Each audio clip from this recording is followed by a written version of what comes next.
పితృదేవతలు ఉంటారు, వాళ్ళకి ఒక లక్షణం ఉంటుంది. వాళ్ళని కొంతకాలం పాటు పితృదేవతా మండలంలో ఉంచుతారు. వాళ్ళకు ఒక అధికారం ఉంటుంది. ఏమిటో తెలుసా వాళ్ళ అధికారం? చాలా నడవడి తప్పి ధర్మాచరణమునందు వైక్లభ్యముతో జీవనమును గడిపితే నేను మన్నింపబడిదనుగాక. నేను శాస్త్రం ఒక్కటే మాట్లాడుతున్నాను. అలా ప్రవర్తిస్తే తర్వాతి కాలంలో వాళ్ళు ఏం చేస్తారంటే వంశము లేకుండా చేస్తారు. అంటే వాళ్ళు చేసే పని అదే. అందుకే తద్దినం పెట్టకపోతే ఏమవుతుంది అని అడిగారు అనుకోండి, వాడికి ఏం ఉండదు, కర్తకేం ఇబ్బంది రాదు. కానీ తర్వాత వాళ్ళ పిల్లలకి ఇబ్బంది వస్తుంది. కొడుకులు పుట్టరు. పితృదేవతల్ని సంప్రదిస్తాడు ఈశ్వరుడు, ఇవ్వమా కొడుకులను అడుగుతాడు. వాడు ఏం చేశాడని ఇవ్వడం వాడికి. పితృదేవతా స్థానంలో ఈ అభిమానాలు మర్యాదలు ఏముండవు. ఇవ్వక్కర్లేదని చెప్తారు పితృదేవతలు. కొడుకుల్ని ఇవ్వరిక. కర్మసంతానం ఉండదు. అక్కడితో ఆ ఇంటి సింహాసనానికి నీరాజనం ఆగిపోతుంది. ఆగిపోయి అల్లుడి గోత్రం వేరు. అల్లుడు ఈ సింహాసనం తీసుకోడు. కాబట్టి ఏం చేస్తారంటే ఆ పంచాయతనాన్ని, ఆ సింహాసనాన్ని నీటిలో కలిపేయవలసి ఉంటుంది. ఆ స్థితి రాకూడదు అంటే, కొడుకు ఉండాలి అంటే పితృదేవతల యొక్క అనుగ్రహం ఉండాలి. పితృదేవతల యొక్క అనుగ్రహము దేనికి కలుగుతుంది? శ్రాద్ధ కర్మ చేత. శ్రాద్ధ కర్మ అన్న మాటకు అర్థం ఏంటంటే శ్రద్ధతో చేయున్నది. శ్రద్ధతో చేయున్నది అన్న మాటకు అర్థం ఏమిటి? శ్రద్ధ అంటే ఏమిటి అంటే శంకర భగవత్పాదులు వ్యాఖ్యానం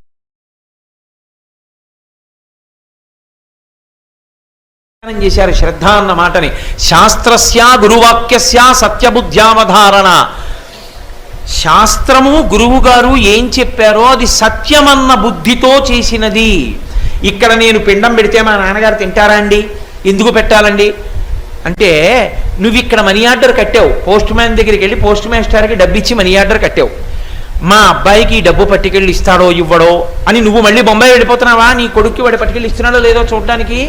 ఇక్కడ నువ్వు కట్టిన డబ్బు పోస్ట్ మాస్టర్ తంత్రి విధానం ద్వారా నీ కొడుక్కి పట్టుకెళ్ళి ఇవ్వగలిగితే, వేదం చెప్పిన మంత్రములకు ఇక్కడ పెట్టిన పిండానికి నీ పితృదేవతల ఆకలి తీరదని నువ్వు ఎందుకు అనుకుంటున్నావు? నువ్వు పెట్టుకున్న విధానంలోనే ఇది ఉంటే పరమేశ్వరుడు పెట్టిన వ్యవస్థ ఎందు ఉండదు. కాబట్టి సాశ్రద్ధా కథితా సిద్ధి యయా వస్తూపలభ్యతే అంటారు శంకర భగవత్పాదులు. శాస్త్రమునందు గురువాక్యమునందు నమ్మకముండి శ్రద్ధతో చేయుట. పితృకార్యం చేస్తే సంతోషిస్తారని మీరు అనుకోకండి. శ్రాద్ధం పెడితే, శ్రాద్ధం పెట్టినప్పుడు విధి ఉంది, అలా చెయ్యాలి. ముందు రోజు స్నానం చెయ్యాలి, తలస్నానం. పితృదేవతల కొరకు స్నానం చేస్తే, రేపు మా నాన్నగారి తద్దినం అంటే నేను ఇవాళ తలస్నానం చేశాను అనుకోండి, ఇక నేను ఎవరికి ఆశీర్వచనం చేయకూడదు, విశేషమైన దేవతారాధన చేయకూడదు, దేవాలయాల్లోకి వెళ్ళకూడదు. మా నాన్నగారి గురించి స్మరిస్తూ ఉండాలి. మహానుభావుడు మా నాన్నగారు ఎంతటి పరమభక్తుడు, షట్కాల శివపూజా దురంధరుడు, ఎంతటి సంగీత విద్వాంసుడు, ఎంతటి జ్యోతిష ప్రకాండుడు. మహానుభావుడు పరమభక్తితో ధూర్జటిలా శంకర శతకాన్ని రచించుకుని పద్యాలు రాశారు అని ఆ పుస్తకం చదువుకుని మా నాన్నగారి యొక్క గుణములను వర్ణించాలి. అంతేకాని ఆయనలో దోషమున్న మాట్లాడకూడదు. తండ్రి గురించి గొప్పగా మాట్లాడుకుని సంతోషించి మరునాడు శ్రాద్ధకర్మ చేసేటప్పుడు తన కొరకు అని తెచ్చుకున్నవేవీ ఇక తాను వండకూడదు. కేజీ బెండకాయలు తీసుకొచ్చి 4 పులుసులో వేసుకోగా మిగిలినవి వండి పితృదేవతలకు పెడితే వాళ్ళు తీసుకోరు. వారి కొరకనే తేవాలంతే. తెచ్చినవన్నీ వారి కొరకే.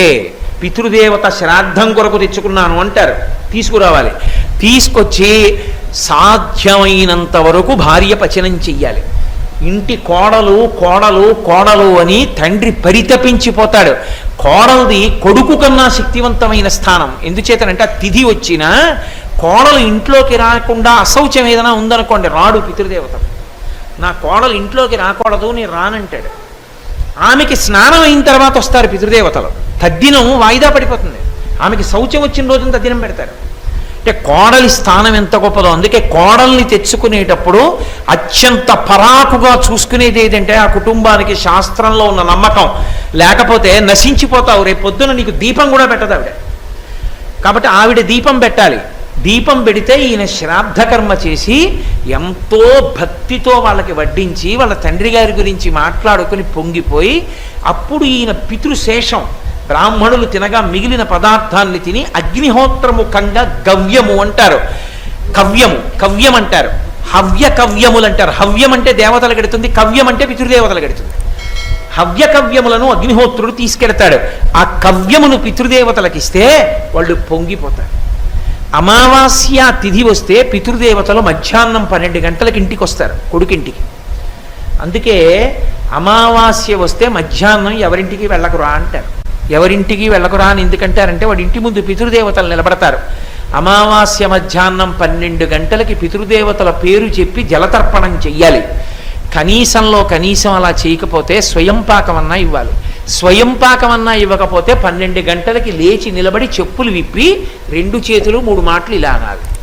నాన్నగారండి ఏమనుకోకండి, నేను ఇవాళ ఏమీ మీకు పెట్టలేకపోతున్నానని 3 మాటలు చెయ్యి ఊపాలి.